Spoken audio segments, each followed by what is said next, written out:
ओम नमः शिवाय। ओम नमः शिवाय ये शिव पंचाक्षर है और इसको श्री रुद्र अष्टाध्यायी और श्री रुद्रम चंपकम भी इसको कहते हैं, जो कि कृष्ण यजुर्वेद यजुर्वेद की जो कृष्ण शाखा है, कृष्ण यजुर्वेद, और उसमें भी जो तैतरीय संहिता है कहते हैं, उसमें ही इसका वर्णन मिलता है और यहीं से महामृत्युंजय मंत्र भी लिया गया है। ये जो ओम नमः शिवाय है एक्चुअली में भगवान शिव को रिप्रेजेंट करता है और साथ ही साथ 5 एलिमेंट्स, पूरा का पूरा जो यूनिवर्स है, हम सब कुछ ये 5 एलिमेंट्स से बना है, जिसमें भूमि, जल, अग्नि, वायु और आकाश यानी कि स्पेस, इन 5 एलिमेंट्स से ही यूनिवर्स का फॉर्मेशन हुआ है। और इन सबके जो स्वामी माने जाते हैं भगवान शिव कहते हैं। भगवान शिव जब एक्सपेंशन करते हैं अपना और जब वो उनका मैनिफेस्टेशन होता है तो ये अलग अलग पंचभूत एलिमेंट्स का निर्माण होता है और फिर जब ये सब कंबाइन हो जाता है तो वो भगवान शिव में समाहित हो जाता है। यानी कि ब्रह्मा पूरा जो यूनिवर्स है वो भगवान भोलेनाथ में समाहित है, ये उन्हीं का मैनिफेस्टेशन है। हम सब कुछ हमारे भारत देश में पंचभूत या 5 एलिमेंट्स टेम्पल लोकेटेड है तमिलनाडु और आंध्र प्रदेश में। तमिलनाडु में 4 वायुलिंगम को छोड़ करके जो वायुलिंगम श्री कलाहस्ती आंध्र प्रदेश के तिरुपति जिला में है, यहीं पे भगवान वेंकटेश स्वामी का भी विश्वविख्यात मंदिर है। और जो 4 बाकी के जो एलिमेंट्स हैं उसको जो सिग्निफाई करता है, इसके जो सिंबल्स जो टेम्पल्स है तमिलनाडु में लोकेटेड है। तो हम अपने 5 वीडियोस सब्सिक्वेंट वीडियोस में हम सारे लिंगम्स के बारे में बात करेंगे, पंचलिंगम के बारे में या पंचभूत स्थलम के बारे में। तो कहानी यह है कि जो ओम नमः शिवाय है, ओम तो चूंकि यूनिवर्सल जो प्राइमरी साउंड माना गया है, और नमो शिवाय इसके कई मीनिंग्स हैं, जिसमें पहला मीनिंग यह है कि नौ जो है अर्थ को रिप्रेजेंट करता है, मो वाटर को यानी कि जल को रिप्रेजेंट करता है, सी फायर को या अग्नि को रिप्रेजेंट करता है, वो वायु को रिप्रेजेंट करता है विंड को, और यह जो है स्काई यानी कि स्पेस को रिप्रेजेंट करता है। तो ये हो गया नमः शिवाय ओम, इसमें हम जोड़ देते हैं तो अब ये कंप्लीट हो गया ओम नमः शिवाय। इसके अलावा ये भी कहा जाता है कि जो भगवान शंकर भगवान शिव के जो पांव हैं वो 9 है यानी कि अर्थ, उनकी जो नाभि है मौ यानी कि वो जल है, और जो उनके कंधे हैं वो सी है, और ये जो है उनका मुख वो है वायु एलिमेंट्स को रिप्रेजेंट करता है, और उनका जो क्रेनियल जो ये पोर्शन है ब्रेन का सेंट्रल पोर्शन वो है यो यानी कि स्काई को रिप्रेजेंट करता है। अब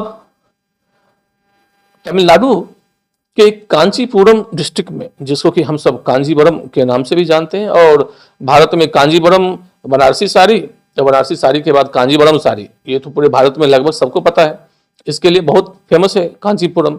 लेकिन कांचीपुरम अपने मंदिरों के लिए भी जो है सो विश्वविख्यात है। कांचीपुरम में बहुत सारे टेम्पल्स हैं जो भगवान शिव को समर्पित है, भगवान विष्णु को समर्पित है, जिसमें कि भगवान विष्णु के पेरुमल वरदराज पेरुमल टेम्पल, उनको तमिलनाडु में पेरुमल कहा जाता है भगवान विष्णु को। इसके अलावा माँ पार्वती को समर्पित जो कामाक्षी अम्मा टेम्पल है, एकम्बरेश्वर जिसके बारे में हम अभी बात करेंगे है, भूमि लिंगम के बारे में, इसी में भूमि लिंगम जो है सो है स्थित। और इसके अलावा कैलाशनाथ एक और दूसरा टेम्पल जो भगवान भोलेनाथ को समर्पित है। तो कहते हैं इस कांचीपुरम में जो कभी माँ पार्वती को ऐसा लगा कि जाने अनजाने हो सकता है उनसे कोई पाप हो गया हो, तो इसके लिए उन्होंने कहा कि हम प्रायश्चित करेंगे इसके लिए, और वो धरती पे आई कांचीपुरम में, और वहां पे एक आम के पेड़ के नीचे वो बैठ करके प्रायश्चित करने लगी, तपस्या करने लग गई। और वहीं से एक रिवर बहती है, कांचीपुरम से 2 रिवर फ्लो होती है, एक तो है पालार और दूसरा है ये वेगवती रिवर। तो वेगवती रिवर के किनारे एक आम के पेड़ के नीचे वो बैठ गई और तपस्या करने लग गई। तो भगवान भोलेनाथ ने सोचा कि थोड़ा सा इनकी परीक्षा ली जाए कि किस डिवोशन के साथ, कितनी भक्ति के साथ, कितने मन से जो है सो वो तपस्या या प्रायश्चित कर रही है। और इसके लिए उन्होंने टेस्ट करने के लिए अग्निदेव को भेजा, और जो वो माँ पार्वती के पास जब अग्निदेव पहुंचे उनको एक तरह से डिस्टर्ब करने के लिए, तो उन्होंने भगवान विष्णु को याद किया, उनका स्मरण किया, और भगवान विष्णु आए और चंद्रमा को भी साथ लाए, और चंद्रमा की शीतलता से कहते हैं उन्होंने माँ पार्वती के साथ साथ उस आम के पेड़ को भी ठंडा कर दिया। अब भगवान भोलेनाथ ने माँ गंगा को भेजा कि जाओ वहां पर में एक बाढ़ और फ्लड जैसी सिचुएशन को क्रिएट कर दो। जब माँ गंगा आई तो भगवती पार्वती ने कहा, बहना तुम तो मेरी बहन हो, तुम मुझे कैसे नुकसान पहुंचा सकती हो। तो माँ गंगा भी चली गई बिना कोई नुकसान पहुंचाए अपनी बहन को, माँ पार्वती को। अब इसके बाद माँ पार्वती ने क्या किया कि उन्होंने बेगवती रिवर से, कहते हैं कि वहां से मिट्टी लेकर के उसका एक शिवलिंग बनाया। चूंकि मिट्टी से, भूमि से लिया गया ये था और उसका निर्माण हुआ, और उस लिंगम की उन्होंने पूजा की, भूमि लिंगम की। और इस पूजा से कहते हैं भगवान भोलेनाथ अति प्रसन्न हुए और वो आए, उन्होंने माँ पार्वती को दर्शन दिया। और चूंकि आम के पेड़ के नीचे बैठ करके माँ तपस्या कर रही थी और भगवान भोलेनाथ यहाँ पर एकम्बरेश्वर नाथ के रूप में वो प्रकट हुए। जो एकम्बरे मतलब इसका मतलब है mango, Ekambareshwar Nath, the lord of mango tree, आम के पेड़ के देवता के रूप में वो आए और माता को उन्होंने दर्शन दिया।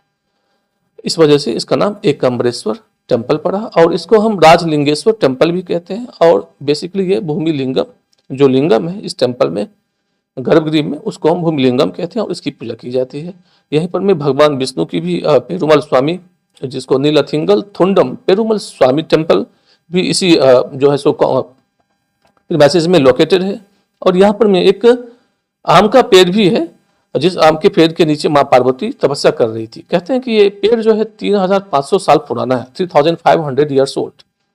और इसकी 4 अलग अलग डालियां, 4 अलग अलग तरह के मैंगो जो है सो फलित होता है इस आम के पेड़ से।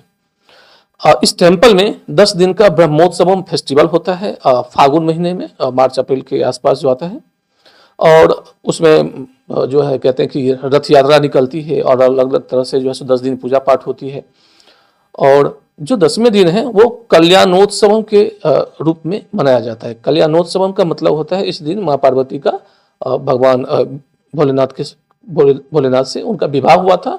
और जो कपल्स हैं, जो अविवाहित जोड़े हैं, कहते हैं कि चाहे वो किसी भी जाति के हो, यहाँ पर में इस मंदिर में आते हैं उस दिन, कल्याणोत्सवम के दिन, और भगवान भोलेनाथ को, माँ पार्वती को साक्षी मान करके ये विवाह करते हैं और भगवान से आशीर्वाद लेते हैं, ब्लेसिंग्स लेते हैं अपने जीवन, शादीशुदा जीवन में जो है सो उनका अच्छा हो जाए। इस तौर पे यहाँ पर में इसको माना गया है। तो अब जो हमारा नेक्स्ट सब्सिक्वेंट वीडियो आएगा उसमें हम जम्बुकेश्वरा टेम्पल के बारे में बात करेंगे, जो कि जल लिंगम है। फिर हम तमिलनाडु में ही एक और टेम्पल है अरुणाचलेश्वर, जो अरुणाचलेश्वरम टेम्पल, जो कि फायर को रिप्रेजेंट करता है। और फिर श्रीकालाहस्ती वायुलिंगम के बारे में, और फिर थिल्लई नटराज या चिदम्बरम नटराज टेम्पल जो तमिलनाडु में लोकेटेड है, इसके बारे में भी हम बात करेंगे। तो ये 5 वीडियो आप लोग अवश्य देखें और भगवान भोलेनाथ की जय। ओम नमः शिवाय।